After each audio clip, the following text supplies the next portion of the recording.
Halo teman-teman, di sini saya akan menjelaskan tentang tahapan pengembangan sistem informasi. Siklus hidup pengembangan sistem atau sistem hidup sistem dalam rekayasa serta rekayasa perangkat lunak ialah proses pembuatan serta pengubahan sistem serta model metodologi yang digunakan untuk dapat mengembangkan sistem tersebut. SLDC juga ialah pola yang diambil untuk mengembangkan suatu sistem perangkat lunak yang terdiri dari tahap-tahap. A. Rencana. Fase perencanaan merupakan tahapan pertama di mana harus memahami alasan utama tujuan dibangunnya sistem. B. Analisis. Fase analisis adalah tahap kedua di mana terjadinya proses investigasi atau penyelidikan terhadap sistem yang sedang dikerjakan dengan tujuan mengetahui bagaimana pengguna menggunakannya, bagaimana sistem bekerja, dan berapa lama sistem dapat digunakan oleh pengguna. C. Desain. Fase perencanaan merupakan tahapan kerja di mana perancangan yang menentukan kerja sistem mulai dilakukan seperti desain arsitektur, interface, desain program, membuat sistem pada database, dan spesifikasi file. D.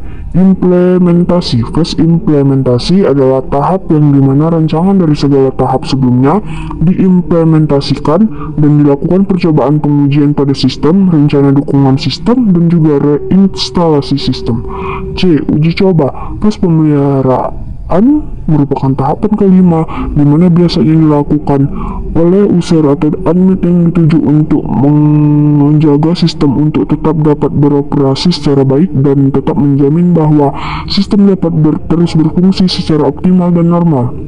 Terdapat 3 jenis metode siklus hidup sistem yang paling sering digunakan, yaitu siklus hidup tradisional, siklus hidup menggunakan prototyping, siklus hidup orientasi objek. Tahap-tahap SLDC berikut ini tahapnya. Tahap perencanaan. Tahap ini bertujuan untuk mengidentifikasi dan memprioritaskan sistem informasi. Usulan perubahan sistem dan internal biasanya berisi dikarenakan adanya permasalahan yang dihadapi sistem, pembuatan order yang sering terlambat, dan laporan yang tidak up-to-date. Penyempurnaan terhadap sistem yang ada seperti efisiensi atau kontrol keputusan. Siklus hidup orientasi objek. Tahap-tahap SLDC berikut ini tahapnya. Tahap perencanaan. Tahap ini bertujuan untuk mengidentifikasi dan memprioritaskan sistem informasi. Usulan perubahan sistem dan internal biasanya berisi dikarenakan adanya permasalahan yang dihadapi sistem, pembuatan order yang sering terlambat, dan laporan yang tidak up-to-date. Penyempurnaan terhadap sistem yang ada seperti efisiensi atau kontrol keputusannya manajemen. Kerangka acuan kerja. Setelah mendapatkan persetujuan dari manajemen, selanjutnya akan dibentuk tim yang terkait untuk menyusun kerangka acuan kerja yang menjangkut latar belakang, masuk serta tujuan, sasaran proyek, luaran lingkup pekerjaan, jangka waktu pelaksanaan, prioritas pekerjaan, penunjukan tim pelaksanaan, penilaian kelayakan proyek, kelayakan operasional, kelayakan teknis, kelayakan ekonomis, tahapan analisis, mengidentifikasi masalah, memahami kerja sistem yang ada, menganalisis sistem, membuat laporan. Pihak yang terlibat perkembangan sistem berikut ini pihak-pihaknya. Manajemen memberikan dukungan dan dorongan untuk proyek perkembangan. Akuntan sebagai pemeriksa SID, sebagai komit pelaksanaan sistem informasi, mendesain, mengawasi, serta menguji.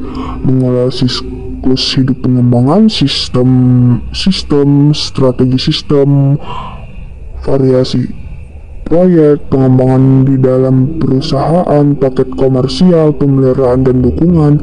Partisipasi dalam pengembangan sistem ada 3, yaitu profesional. Sistem adalah analisis sistem, desainer sistem, dan pemrogram. Pengguna akhir adalah orang-orang yang akan menggunakan sistem yang dibangun. Ketiga, pemegang kepentingan adalah individu yang berada di dalam atau di luar perusahaan yang berhubungan dengan sistem tersebut. Berikut penjelasan dari saya. Sekian dan terima kasih.